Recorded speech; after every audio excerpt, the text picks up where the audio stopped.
Gossens, bonjour. Bonjour. Dans quel cas a-t-on recours aux enquêtes internes? Dans les cas difficiles, probablement. Alors, ce qui prête à confusion, c'est le terme enquête. Pour moi, l'enquête, c'est quand même les procureurs, les policiers. Alors là, l'enquête interne, c'est vrai qu'on y a recours quand? Alors, je pense qu'on peut y avoir recours de manière préventive.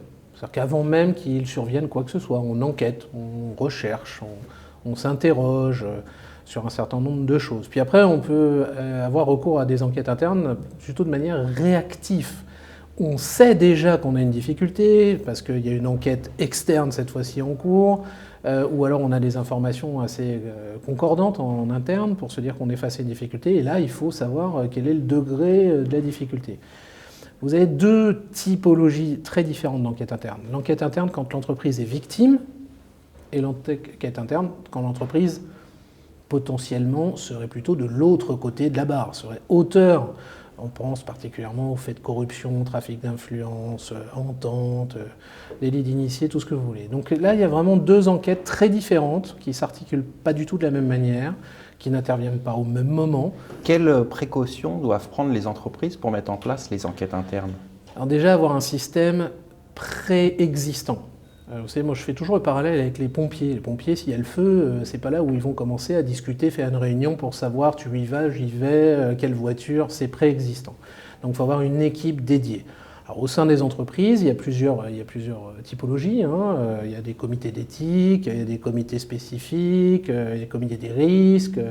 Mais il faut avoir un système existant, avec un nombre de personnes déterminées et dédiées à ça, et qui sont des professionnels en interne et qui font appel à des professionnels à l'externe.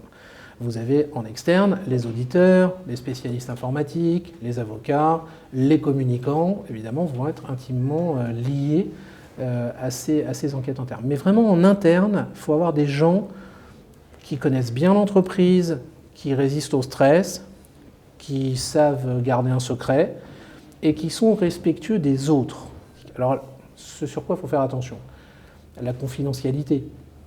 Je sais qu'en ce moment, ce n'est pas tendance de parler de confidentialité, mais c'est certain que si vous faites une enquête interne et que toute la Terre est au courant, l'enquête n'a plus beaucoup d'intérêt, ne serait-ce que pour son efficacité. Et puis, c'est vrai que si vous faites une enquête qui n'est pas couverte par le secret, un juge d'instruction peut tout simplement venir vous demander le résultat de votre enquête. Comme ça, vous aurez fait son travail à sa place. Ça fera faire des économies à la justice. Par ces temps de disette, ce serait bien. Mais bon, pour l'entreprise, je ne suis pas certain que ce soit vraiment un atout. La question dans les enquêtes internes. Le process, c'est assez facile. La conduite peut être compliquée, mais bon, quand on sait faire. Mais l'unique question, c'est qu'est-ce qu'on fait quand on trouve. Et des fois, d'ailleurs, ça conditionne le départ. C'est ce qu'on cherche. Très souvent, il y a des fois dans lesquelles on peut se dire si je cherche, je vais trouver. Et là, la première question, c'est est-ce qu'on cherche? Et ça paraît sot, mais c'est une question pas facile.